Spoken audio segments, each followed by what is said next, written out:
بسم اللہ الرحمن الرحیم۔ درود و سلام ہو محمد و آل محمد پر۔ السلام علیکم۔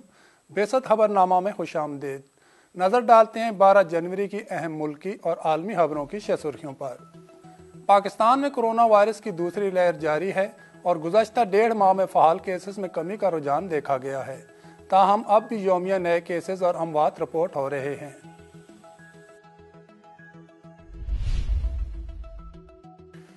صوبہ خیبر پختونخوا کے ضلع کرک میں انسداد پولیو ٹیم پر نامعلوم مسلح افراد کی فائرنگ سے ڈیوٹی پر مامور پولیس اہلکار شہید ہو گیا۔ دہشت گرد تنظیم داعش کے لیے کراچی سے فنڈنگ کا انکشاف ہوا ہے۔ ملائیشیا میں ایمرجنسی نافذ کر دی گئی ہے اور وزیر اعظم محی الدین یاسین کا کہنا ہے کہ یہ اقدام کورونا کی بگڑتی ہوئی صورتحال کے باعث اٹھایا گیا ہے۔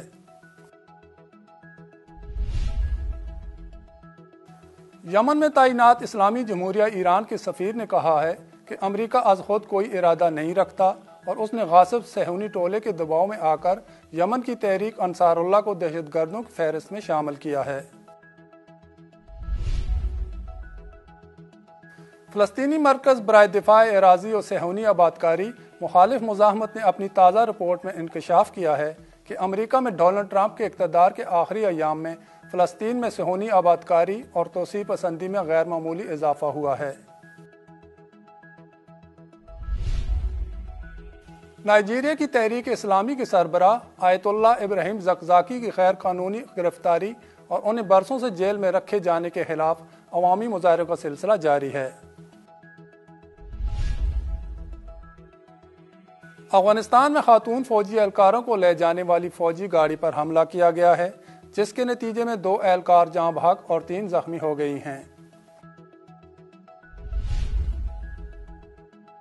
امریکہ کے ایوان نمائندگان میں صدر ڈونلڈ ٹرمپ کے مواخذے اور ان کو عہدے سے برطرف کرنے کے لیے قرارداد پیش کر دی گئی ہے۔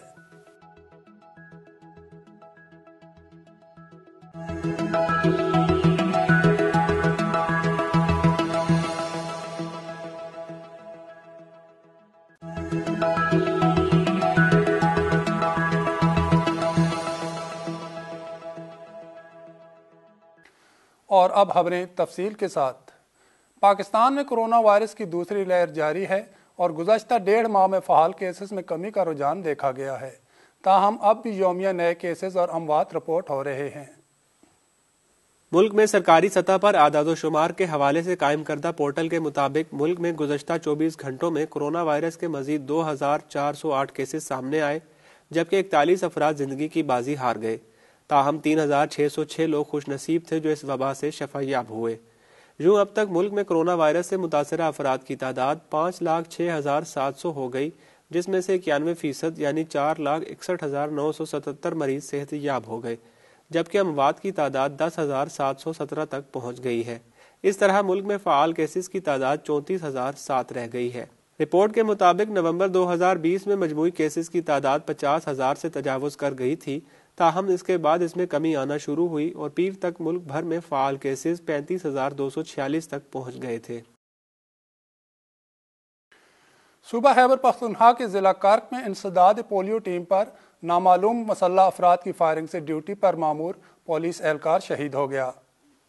ڈسٹرکٹ پولیس افسر کرک عرفان اللہ نے بتایا کہ واقعہ لتمبر کے علاقے میں پیش آیا، جہاں پولیو ٹیم کے ساتھ ڈیوٹی سر انجام دینے والا پولیس اہلکار نامعلوم افراد کی فائرنگ سے شہید ہوا۔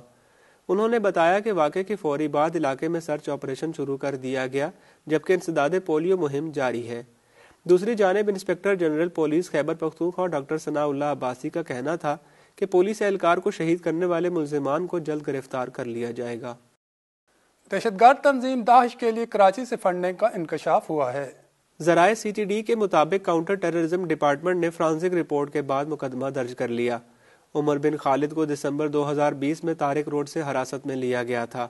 ملزم عمر بن خالد سے 2 موبائل فونز قبضے میں لے کر فرانسک کے لیے بھیجے گئے تو ڈیجیٹل فرانسک رپورٹ میں ملزم اور اس کے ساتھیوں کے خلاف شواہد مل گئے، جس پر ملزم کے ساتھی جنید، ضیاء اور اویس کو بھی مقدمے میں نامزد کر لیا گیا۔ ملزمان شام اور پاکستان میں موجود داعش کے دہشت گردوں اور ان کی فیملیز سے رابطے میں تھے اور مختلف ذرائع سے داعش کی فنڈنگ کرتے تھے۔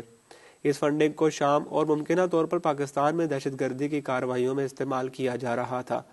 سی ٹی ڈی کے مطابق مقدمے میں نامزد ملزمان کو جلد گرفتار کر لیا جائے گا۔ ملائیشیا میں ایمرجنسی نافذ کر دی گئی ہے اور وزیر اعظم محی الدین یاسین کا کہنا ہے کہ یہ اقدام کورونا کی بگڑتی ہوئی صورتحال کے باعث اٹھایا گیا ہے۔ ملائیشیا کے وزیر اعظم محی الدین یاسین نے منگل کو ٹی وی پر قوم سے خطاب میں کہا کہ فوج نے حکومت کا تختہ نہیں الٹا اور نہ ہی ملک میں کرفیو نافذ کیا جا رہا ہے۔ انہوں نے واضح کیا کہ دوران ایمرجنسی اقتدار ان کی سول حکومت کے ہاتھ میں ہی رہے گا۔ وزیر اعظم کا اعلان ملائیشیا کے بادشاہ سلطان عبداللہ سلطان احمد شاہ کی طرف سے اس فیصلے کی توثیق کے بعد سامنے آیا ہے۔ وزیر اعظم کے مطابق فیصلے کے تحت پارلیمان اس سال اگست تک معطل رہے گی۔ اس دوران ملک میں عام انتخابات منعقد نہیں کرائے جا سکیں گے۔ خیال رہے کہ اس فیصلے سے وزیر اعظم محی الدین یاسین کی کمزور حکومت کو عارضی استحکام ملے گا۔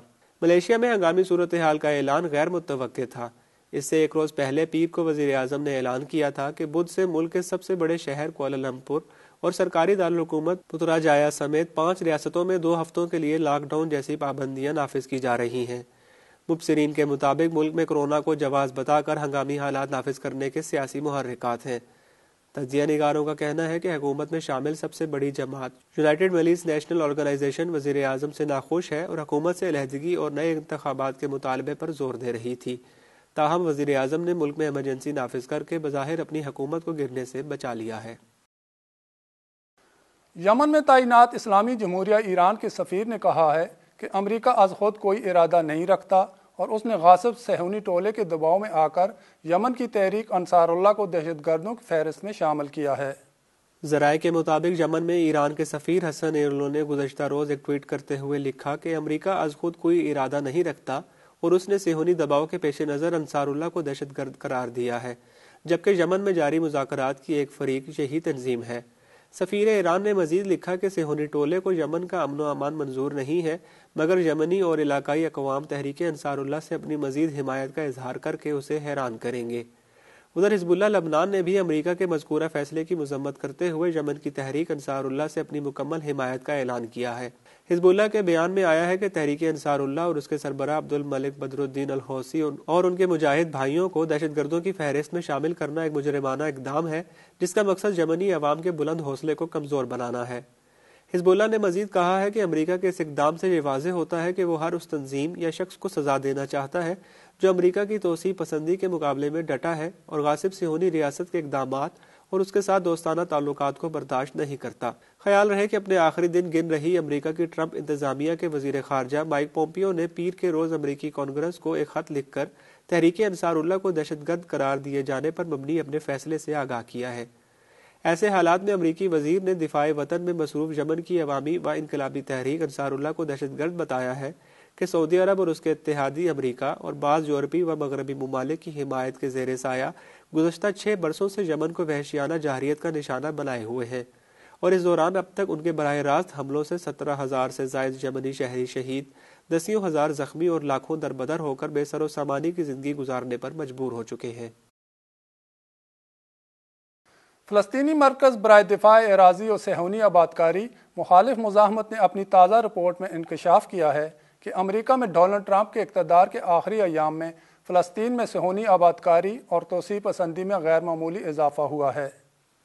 غاصب صہیونی حکام نے مسجد اقصیٰ کے مراکشی دروازے کے قریب دیوار براق کے صحن میں کھدائیاں شروع کر رکھی ہیں، جس سے احاطے کے اندر موجود دیواروں میں دراڑیں پڑ رہی ہیں۔ فلسطینی ذرائع ابلاغ کے مطابق وزارت اوقاف و مذہبی امور نے ایک بیان میں کہا ہے کہ مسجد اقصیٰ کی دیوار کے سامنے باب مراکش کے پاس عارضی پل کی دوسری جانب تازہ کھدائیاں دیکھی گئی ہیں۔ خیال رہے کہ دیوار براق مسجد اقصیٰ کی مغربی دیوار کا حصہ ہے اور صہیونی اسے دیوار گریہ کا نام دیتے ہیں اور اس مقام پر اپنی مذہبی رسومات ادا کرتے ہیں۔ فلسطینی محکمہ اوقاف کا کہنا ہے کہ موجودہ کھدائیاں دیوار براق اور مسجد اقصیٰ کے جنوبی و مغربی حصے کو یہودیانہ کے خود ساختہ اسرائیلی حکومت کے ناپاک منصوبوں کا تسلسل ہے۔ فلسطینی اوقاف کا کہنا ہے کہ مسجد اقصیٰ کے صحن میں کھدائیاں یونیسکو کے فیصلوں اور قراردادوں کے منافی ہیں۔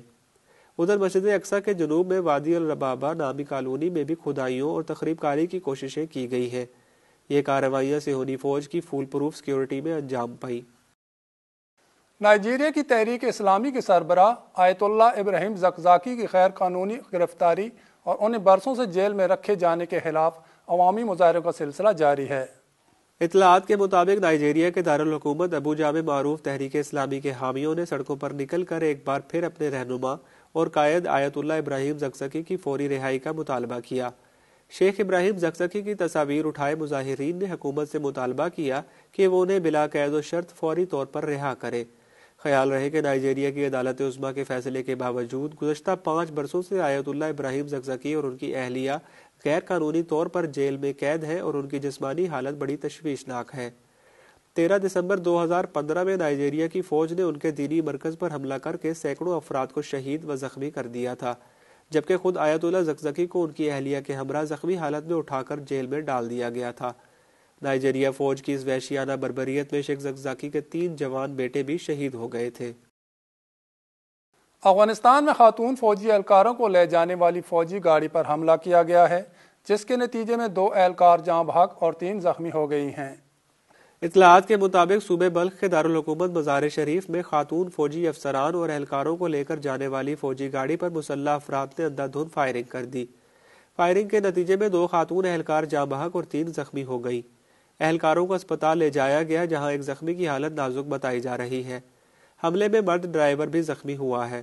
ابھی تک کسی دہشت گرد گروپ نے حملے کی ذمہ داری قبول نہیں کی ہے۔ امریکہ کے ایوان نمائندگان میں صدر ڈونلڈ ٹرمپ کے مواخذے اور ان کو عہدے سے برطرف کرنے کے لیے قرارداد پیش کر دی گئی ہے۔ اطلاعات کے مطابق امریکہ کے ایوان نمائندگان میں ڈیموکریٹس نمائندوں نے قرارداد پیش کر دی ہے، جس میں اجلاس کی صدارت کرنے والے نائب صدر مائک پینس سے استدعا کی گئی کہ امریکی آئین کے آرٹیکل 25 کے مطابق حاصل اختیارات کا استعمال کرتے ہوئے صدر ٹرمپ کو عہدے سے برطرف کر دیا جائے۔ مواخذے کی تحریک میں ٹرمپ پر اشتعال انگیزی اور فسادات پر اکسانے کے الزامات عائد کیے گئے ہیں۔ واضح رہے کہ کیپٹل ہل پر ٹرمپ کے حامیوں کے حملے کے بعد ڈیموکریٹ نمائندگان کی جانب سے 20 جنوری کو مدت پوری ہونے سے قبل ہی صدر ٹرمپ کو عہدے سے برطرف کرنے کا مطالبہ کیا جا رہا تھا اور اس کے لیے باقاعدہ کارروائی کے آغاز کا عندیہ بھی دیا گیا تھا۔ اس حملے میں 4 افراد ہلاک اور متعدد زخمی ہو گئے تھے، جبکہ کئی درجن بلوائیوں کو گرفتار کر لیا گیا اور واشنگٹن میں کرفیو لگا دیا گیا تھا۔ اب تک کے لیے اتنا ہی۔ اگلے خبرنامہ تک کے لیے اجازت دیجیے۔ دیکھتے رہیے بیست تعلیمی ٹی وی چینل۔ اللہ حافظ۔